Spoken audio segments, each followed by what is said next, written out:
Hello tout le monde, je vous souhaite la bienvenue sur ce podcast. Je suis Pauline, professeure de yoga. Je partage ici mes expériences de vie en tant qu'enseignante, guide ou thérapeute, pour qu'ensemble nous avancions vers l'équilibre, l'épanouissement personnel et la découverte de soi à soi. Je vous souhaite une très belle écoute. Alors je vais vous parler de mon parcours vers le yoga. Donc au départ, j'étais quelqu'un d'assez sportif, donc j'aimais bien tout ce qui est course à pied, natation, escalade. Et ensuite, donc j'ai fait des études plutôt sur les sciences, la compréhension du corps humain, et puis aussi des matériaux. Donc je me suis orientée vers l'aspect sciences et sport. Et à un moment donné, je me suis rendu compte qu'il y avait quand même certaines limites ou certaines choses qui n'avaient pas de réponse ou qui étaient incohérentes. Donc je me suis dit, il va falloir creuser par soi-même son expérience. Donc c'est à travers finalement le yoga que j'ai pu avoir des réponses, des éclairages, puisque la science c'est intéressant, ce sont des preuves tangibles, mais parfois il faut du temps pour prouver tout ça. Donc je me suis dit, on n'a qu'une vie, il va falloir aller un petit peu plus vite pour comprendre tout ça. Donc à travers l'expérience, le ressenti, le corps est déjà un super messager, donc à travers des expériences, des expérimentations, je me suis dit qu'il va falloir développer cette conscience et connaissance de soi. Donc au départ, ma motivation était simplement de m'assouplir de par les activités sportives assez intenses et de force. Ayant testé différents types de yoga, finalement, moi, ce qui m'avait plu, c'était plutôt l'Ashtanga, de par sa discipline et le pouvoir transformateur qu'il promettait dès la première séance.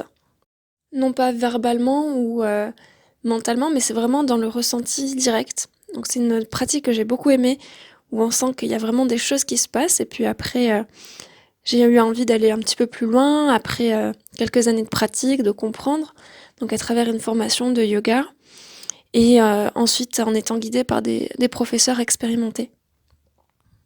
Et ce que j'ai trouvé très intéressant, à ce jour en tout cas, c'est de venir travailler d'un point de vue très physique vers le plus subtil, et notamment à travers la méditation, qui permet justement d'équilibrer le mental, de mieux gérer ses émotions, etc. Très utile surtout à tout moment, finalement, on en a besoin. Et donc par la suite, je me suis reconvertie.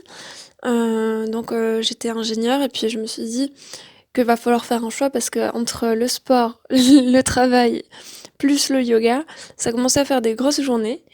Donc je me suis dit que j'allais plutôt m'orienter vers le yoga, à la fois en termes de sens et puis de continuer à apprendre et à découvrir. Là où finalement les sciences ont leurs limites. Et actuellement, j'ai même plutôt dans ma pratique personnelle une préférence pour tout ce qui est pratique de souplesse, d'espacement du corps, parce qu'il me permet d'aller encore plus loin dans la compréhension, dans la mémoire, et dans plein d'aspects assez étonnants, et qui pourtant de base n'étaient pas du tout ma spécialité, mais le corps se transforme, s'adapte, et également au niveau du mental, de l'esprit.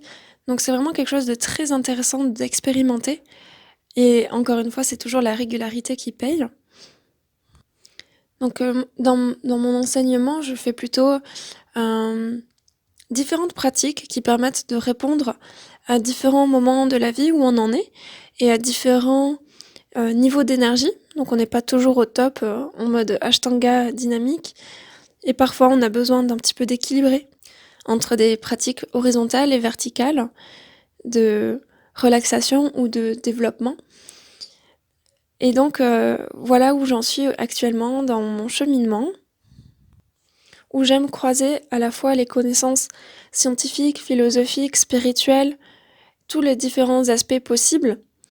Comme disait le poète Rumi, c'est un petit peu comme chaque personne possède un petit bout de vérité, un petit bout de miroir brisé.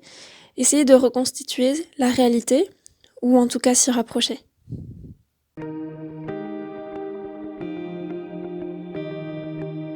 J'espère que ces mots résonneront en vous et qu'ils vous inspireront dans votre chemin de vie. Encore merci pour votre écoute et je vous dis à très vite. Namasté.